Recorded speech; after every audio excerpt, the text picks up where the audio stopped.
Welcome and good evening, everyone. My name is Dee Coleman and I am the Executive Director for Samaritan Village. Tonight is an exciting night for our village, and whether you're on your couch or sitting at your computer or gathered with friends, we're so glad to have you tuning in. We hope that this event will leave you inspired and motivate to unite with us against trafficking. As we join our hearts together, I would be remiss not to acknowledge the wonderful sponsors that made this evening possible. Thank you to our breakthrough sponsors, which include Cahill Homes, Heart of the City Foundation, Ronald Blue Trust, Judy Holsey, and Dean Mead, and to our honorary sponsors, Natik and Correct Craft. We thank you. Also tonight, I'd like to express deep gratitude for our village champions. Our village champions are everyday people in this community who believe deeply in the mission of Samaritan Village and wanted to inspire each of you to give generously. That means that every dollar you give this evening will be matched dollar for dollar. At Samaritan Village, our mission is to provide a safe place for women that have been sex trafficked to heal from their trauma, recover from addiction, and take back their lives so that they can become catalysts for change in our community. Many of you watching tonight are intimately aware of what we do at Samaritan Village. You're familiar with our ministry's fight to bring healing to those who have been victims of trafficking. However, for those of you that are new to this village, I want to take a few moments to share why you are an important part of this work. According to our country's Department of Defense, human trafficking continues to be the fastest growing crime in the world. And every day we're watching our friends, our loved ones, and our neighbors become more and more vulnerable. One of my favorite quotes is by America's most beloved neighbor, Mr. Rogers. He once said, "When I was a boy, I would see scary things in the news, and my mother would say to me, 'Look for the helpers. You will always find people who are helping.'" There's a lot of scary things happening in our world today. Because of the pandemic and chronic homelessness and just the general brokenness of our nation today, the climate is prime for the exploitation of some of the most vulnerable people in our community. And yet, even in the midst of so much loss and darkness, there's light. There are helpers. Samaritan Village is a helper, and you can be one of our community's best helpers by supporting survivors this evening. So tonight is a call for you to join our village. We're not here to focus on adversity, we're here to focus on triumph. The triumph of our community uniting for survivors, and the triumph of the women who walk through the doors of our program and experience the other side of recovery. In a moment, you'll get to take a journey with us as you hear from Tracy, a survivor graduate of Samaritan Village, on how she triumphed and overcame because of people like you, because of her village. Village. You hear us throw this word around for obvious reasons, but did you know that we are actually one? We're made up of doctors, volunteers, law enforcement, teachers, survivors, and individual advocates. It's the body of Christ, crossing denominations, races, genders, and political affiliations, each one of us having a stake as members.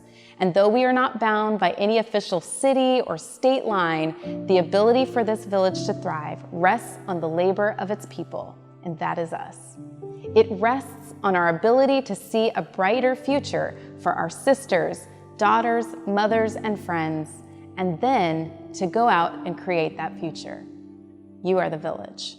Tonight, we present to you It Takes a Village, a story of triumph. Hi, my name is Tracy. I'm a survivor of human trafficking, and this is my story.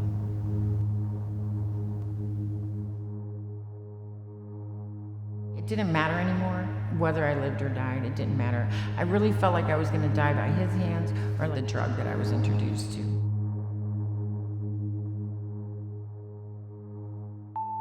My mom was a single parent.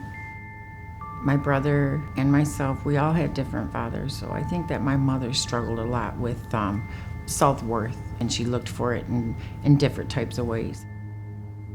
I realized growing up as a teenage girl, I felt an emptiness, like I had a hole, like a void. Like, I don't remember dreaming as a little girl, like, I'm gonna be a police officer, I'm gonna be this, I'm gonna be that. I don't think I was taught what love was supposed to look like or what a healthy woman was supposed to look like. So I think I missed out on a lot of that. There are men and there are women who are constantly looking for girls or women that they can control. No young lady grows up wanting to be a prostitute, wanting to be pimped out. I didn't have very high expectations of myself.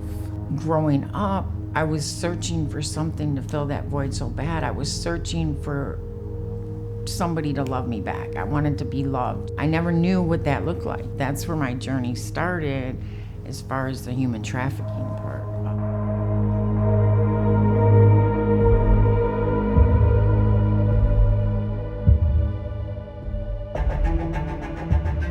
These women are pulled in and exploited because they meet a man, maybe at a bar, and they are promised clothes and jewelry and all these nice things that she may not have. And so they go home with this guy, and then things change pretty rapidly. I was hanging out with a girlfriend, and she stopped by somebody's house, and he happened to be there, and that's how we met. I mean, he was young too, and it was almost so like, it was like a boyfriend, girlfriend type, let's get together, let's go out, let's hang out. And it started out like that. And we were hanging out, and he was picking me up, and we were going places. Story after story, victim after victim. They never imagined that they would be caught up in that type of situation. It's not something that happens quickly. It's not something that happens overnight. He built me up to tear me down. We dated what I thought was dating for like a year, and what it is a grooming process. It is something that is gradual, and we need to recognize what some of those signs are. The first time we hung out, we went to a party together, and that was the first time he ever hit me.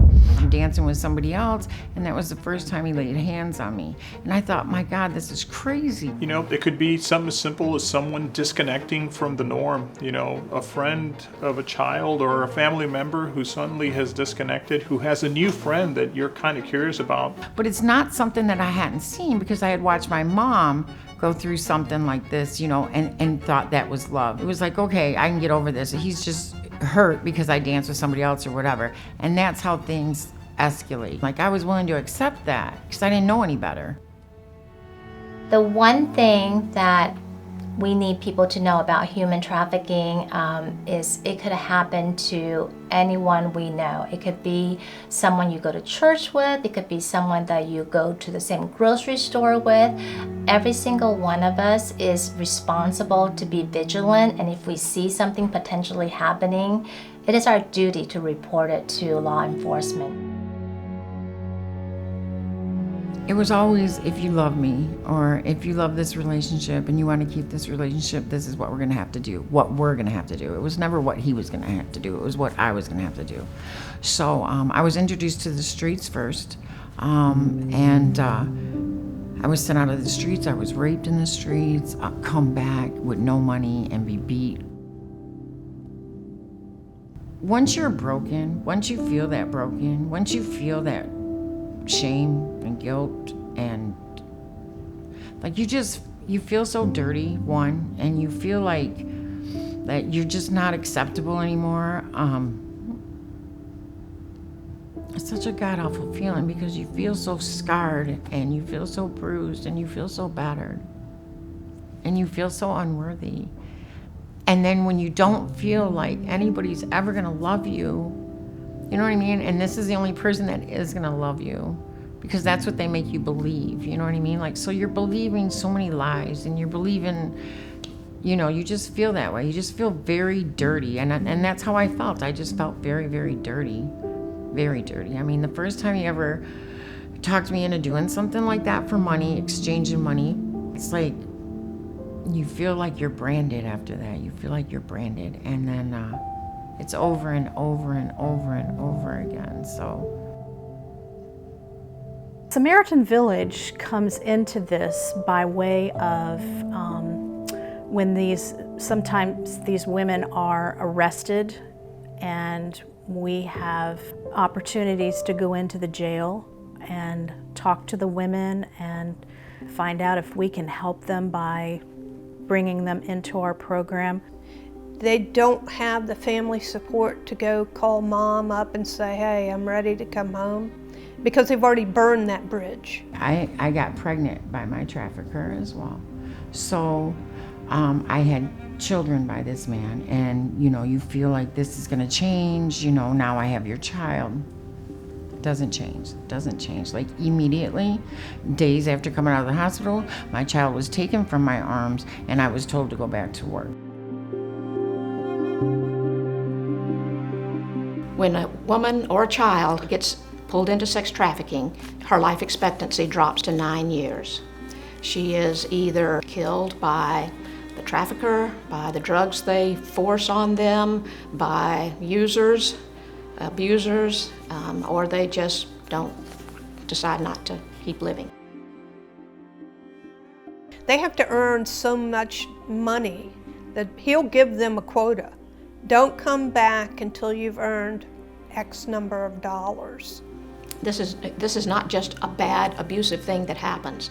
It takes their lives. I mean, plenty of times I've tried to run and leave, and plenty of times I was found. I was put in a trunk of a car. I was drove all over town until he felt like letting me out, and then beating me. They put the fear of God in you.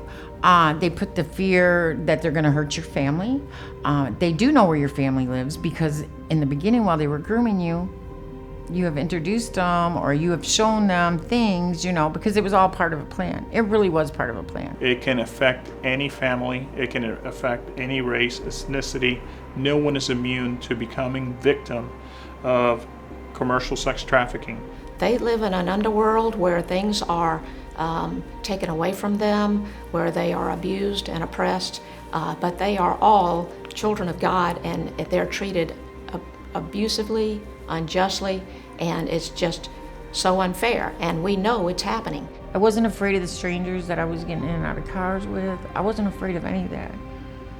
I didn't feel I had no self-worth, you know what I mean? Like it was almost like some of the streets that I've walked down, people probably wouldn't walk down in broad daylight, you know what I mean? So I really didn't have that fear. I just had no hope. I felt like I was just existing,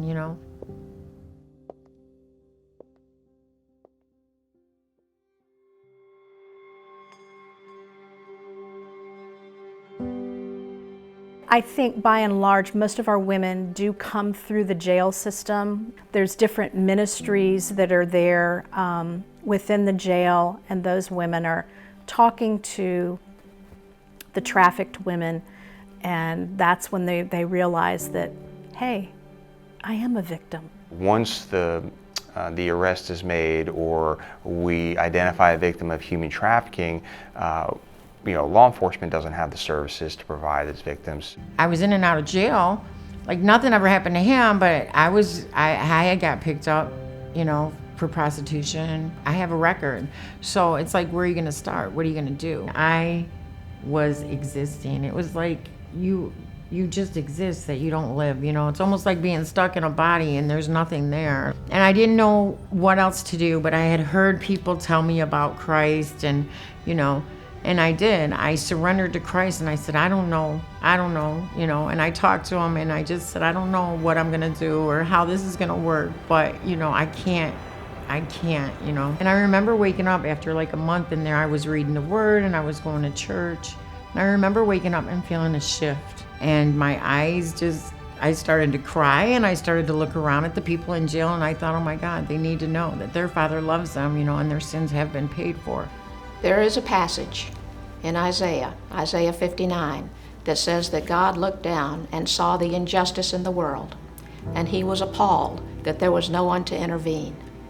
And I said, I want to be an intervener. The adage, there by the grace of God go I, is something that resonates with me. I look at the women now in our community that are being caught up in trafficking, and I think their but for the grace of God go I. I started to write the chaplain in the church about programs or somebody that could come talk to me or somebody that could come speak to me. I didn't know what was going to happen. I didn't know. I thought that I was going to prison. You know, I didn't know. But I was okay with whatever was going to happen because I felt like, okay, God, this is yours now. This is your plan. Everything is up to you. You know, no matter what happens, I'm going to be at peace with it. And Jenny started to come visit me. And so I started to talk to her, and she said, no matter what, if you get out of here, she gave me her phone number. She said, no matter what, if you can't find a program, if you can't find anything, I will help you. I will be determined to help you. And I knew that day when I went back to my bunk, I was like, oh no, I'm going to Samaritan Village. I just knew, like, it was almost like God let me know that you're going to be okay. Our job is to let them be aware that there is a choice. They do not have to go back to what they've known. It's an opportunity to begin to heal.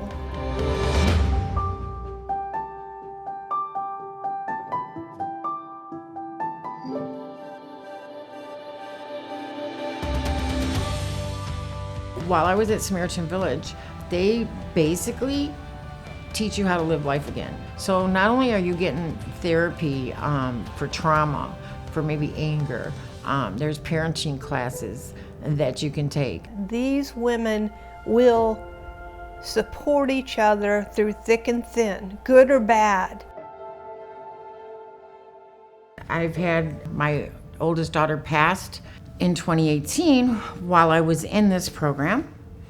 And I had these phenomenal women in my life that hadn't been in my life very long, but never judged me, never looked at my past, you know, that were like holding me up and were there for me. Sometimes I'm baffled still, like how much peace that he did give me, so. I am part of Samaritan Village because I love watching these women become transformed.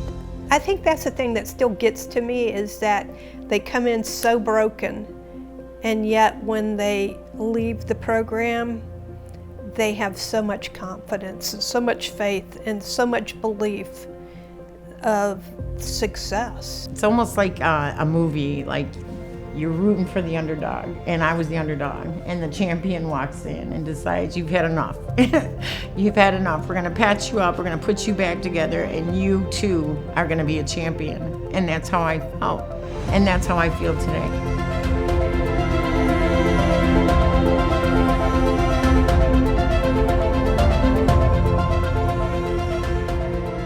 I know for a fact, if it wasn't for Samaritan Village, absolutely I wouldn't be where I was at. I've tried other programs. I've been in programs. They're like facilities.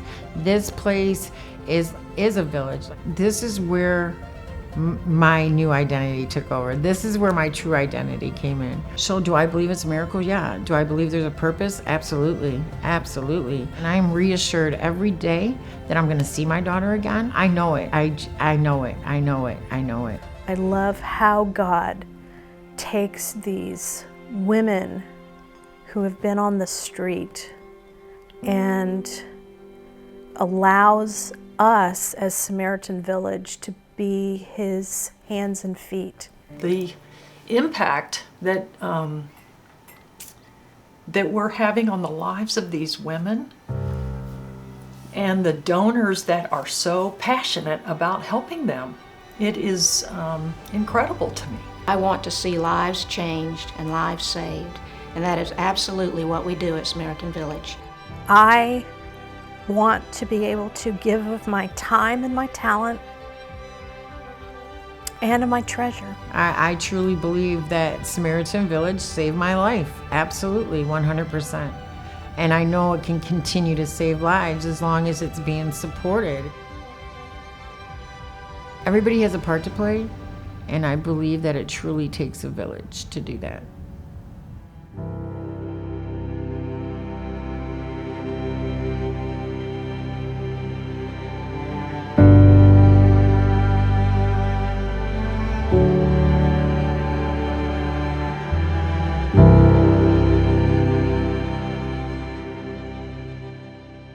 For the last 12 years, Samaritan Village has been providing safety and healing to adult female survivors of sex trafficking here in Orlando.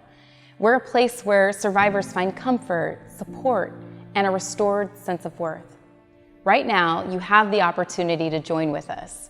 At Samaritan Village, we believe so strongly in the power of collaboration and in the strength of people that come together.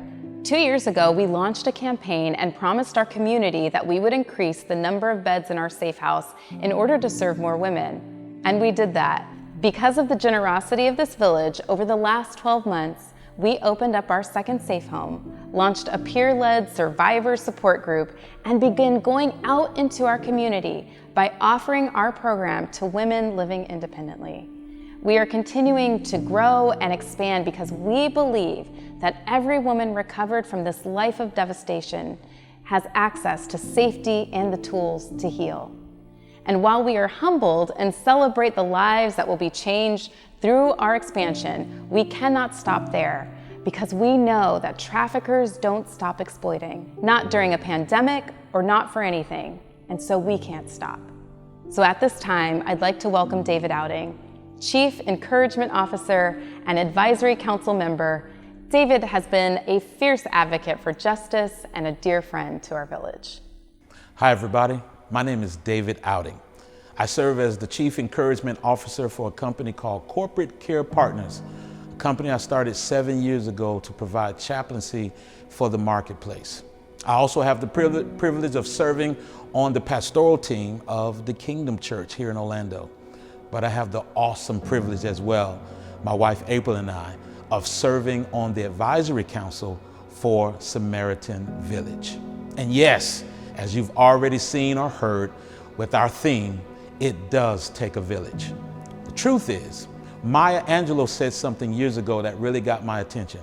She said, not one of us can be free until everybody is free.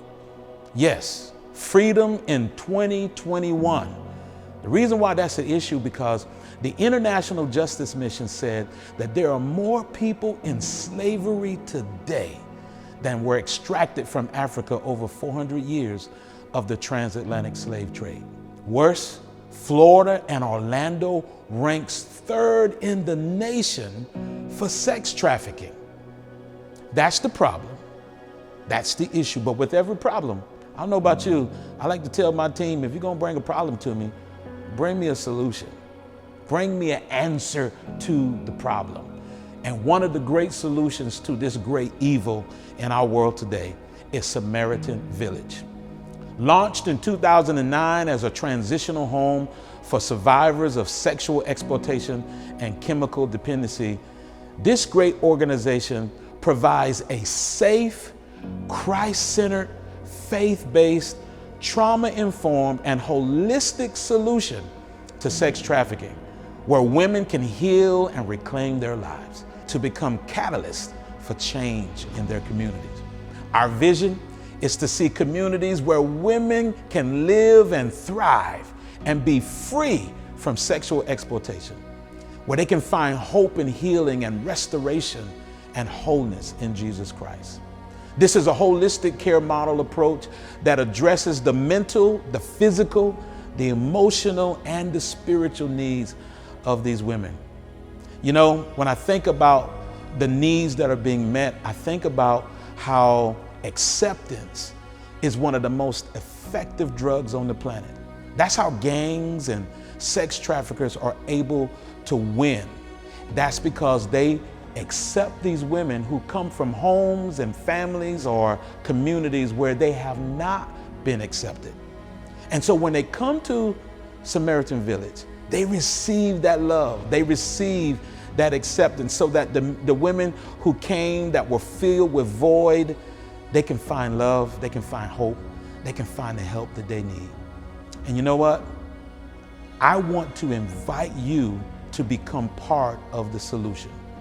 It takes a village, my friends.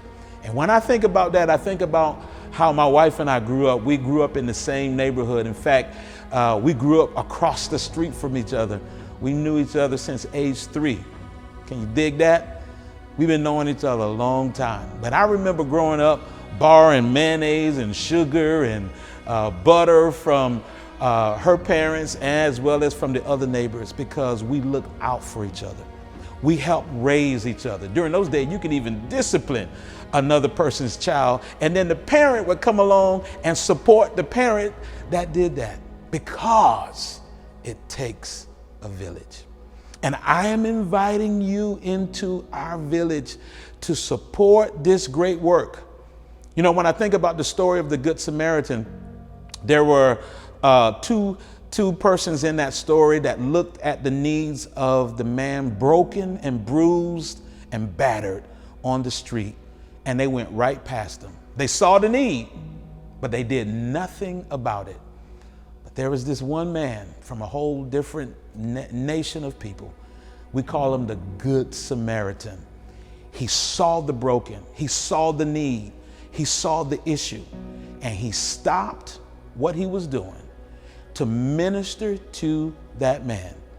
And him ministering to that man included not just mending the wounds, but taking him to a place where he can be healed and restored. And he paid money to the innkeeper to take care of that person.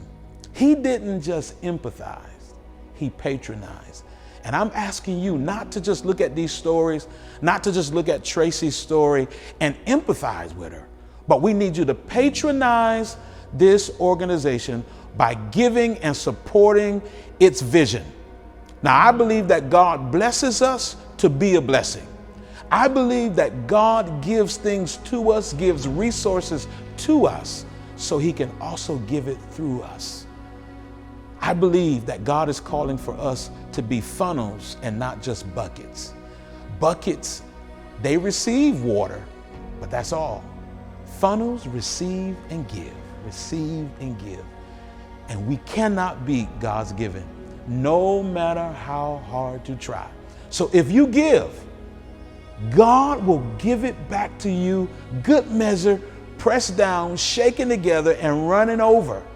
And it don't always come back financially. It could be in good health. It could be in the blessings of your family. It could be in all kinds of ways and means in which God will bless us.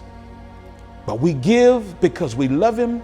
We give because we love our neighbor, because we love God with our whole heart, but we also need to love our neighbor as ourselves. And Jesus said, loving one's neighbor is equal to loving God.